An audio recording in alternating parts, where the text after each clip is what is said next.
Welcome to Islam with Aslan, the channel where we explore the profound and often overlooked history of Islam across the world. In today's episode, we uncover the fascinating history of Islam in North America, a story that stretches back centuries long before modern immigration and reveals the enduring legacy of Muslim presence on this continent. If you enjoy learning about these hidden chapters of history, don't forget to like, comment, and subscribe to Islam with Aslan for more thought-provoking content.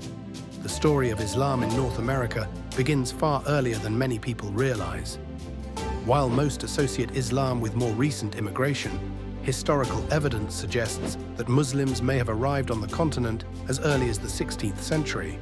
Among the earliest recorded Muslims in North America was a man named Estevanico, also known as Mustafa Azemmouri, a Berber from Morocco. He arrived in 1528 with a Spanish expedition and is considered one of the first Muslims to set foot in what is now the United States. Estevanico traveled across present-day Texas, New Mexico, and Arizona, serving as a guide and interpreter during Spanish explorations. However, the largest early population of Muslims in North America came through the transatlantic slave trade. Between the 17th and 19th centuries, millions of Africans were forcibly brought to North America, and historians estimate that between 10 to 20% of them were Muslim. These individuals came from West African regions such as Senegal, Mali, and Nigeria areas, with deep Islamic traditions dating back to the 11th century. One of the most well-documented African Muslim slaves was Omar ibn Said, born around 1770 in present-day Senegal. Educated in Islamic theology, Omar was captured and sold into slavery, eventually arriving in South Carolina in 1807. He wrote an autobiography in Arabic in 1831, in which he quoted verses from the Quran and described his spiritual struggle in America. His writings remain a rare and invaluable source on the lives of enslaved African Muslims in North America. Despite the severe restrictions imposed upon them, many enslaved Muslims tried to maintain their religious practices in secret. They recited prayers, observed fasting, and even wrote Quranic verses from memory. Their faith served as a source of resilience and spiritual grounding in the face of oppression. Following the abolition of slavery in the 19th century, the Muslim presence in North America continued to evolve, this time with the arrival of voluntary immigrants from the Ottoman Empire and South Asia. In the late 1800s and early 1900s, Muslim immigrants from modern-day Lebanon, Syria, and Turkey began settling in places like Michigan, Indiana, and North Dakota. Many worked as farmers, peddlers, and laborers, and they brought with them their Islamic traditions. One of the first established Muslim communities in North America appeared in Ross, North Dakota. In 1929, this community built what is believed to be the first mosque in the United States. Though small and modest, the Ross Mosque symbolized the enduring commitment of early Muslim settlers to maintain their faith. In Canada, Muslim immigrants arrived primarily from South Asia and the Middle East in the early 20th century. In 1938, the Al Rashid Mosque was established in Edmonton, Alberta, becoming the first mosque in Canada. It was built with the support of both Muslims and non-Muslims, including the mayor and local Christian leaders, a reflection of the spirit of cooperation that would characterize much of Canada's religious diversity. The mid-20th century saw a significant rise in Muslim immigration to North America, especially after changes to U.S. immigration law in 1965 and Canadian immigration reforms in the late 1960s. These policies allowed for a larger influx of professionals, students, and families from Muslim-majority countries, including Egypt, Pakistan, Iran, and Malaysia. As a result, the Muslim population in both countries grew steadily throughout the 1970s and 1980s.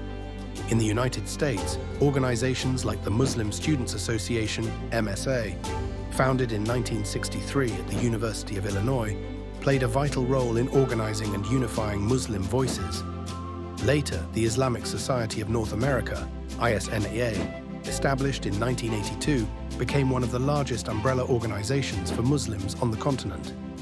These institutions provided religious, educational, and social support to growing communities and helped promote interfaith dialogue. Throughout the 1990s and 2000s, Muslim communities in North America became more visible and politically active. Mosques, Islamic schools, and community centers were built in nearly every major city. American and Canadian Muslims began participating in public service, medicine, academia, and media, helping to reshape the narrative around Islam in Western society. One particularly notable event in recent Muslim history in North America was the 2007 election of Keith Ellison to the U.S. House of Representatives. Representing Minnesota's 5th Congressional District, he became the first Muslim elected to the U.S. Congress. He famously took his ceremonial oath on a Quran, once owned by Thomas Jefferson, symbolizing the deep-rooted yet often unacknowledged connection between Islam and American history. Following the tragic events of September 11, 2001, Muslim communities in both the United States and Canada faced increased scrutiny, discrimination, and surveillance. However, these challenges also led to a renewed sense of identity and purpose. Muslim Americans and Canadians became more engaged in civic life, interfaith outreach, and media representation. Organizations such as CAIR, Council on American Islamic Relations, and the National Council of Canadian Muslims were established to advocate for civil rights and promote understanding. Despite ongoing challenges, the presence of Islam in North America today is vibrant and multifaceted. Muslims are educators, doctors, artists, business leaders, and public servants. Many have played significant roles in advocating for social justice, environmental sustainability, and interfaith harmony. Islamic holidays are recognized in school calendars, halal food is widely available, and Islamic cultural festivals are celebrated across major cities. Estimates suggest that there are over 3.5 million Muslims in the United States and over 1.5 million in Canada. Together, they represent one of the most diverse religious communities on the continent, comprising individuals from dozens of ethnic backgrounds, cultures, and languages.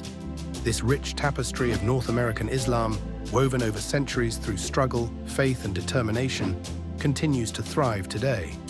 From Omar ibn Said to contemporary Muslim leaders, the story of Islam in North America is one of perseverance, dignity, and contribution to the broader society.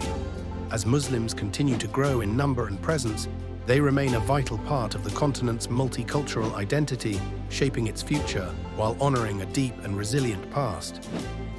Thank you for watching Islam with Aslan. If you enjoyed this journey through the history of Islam in North America, please like this video, leave a comment with your reflections, and subscribe to the channel for more insightful explorations into Islamic history from around the world. Until next time, peace be upon you.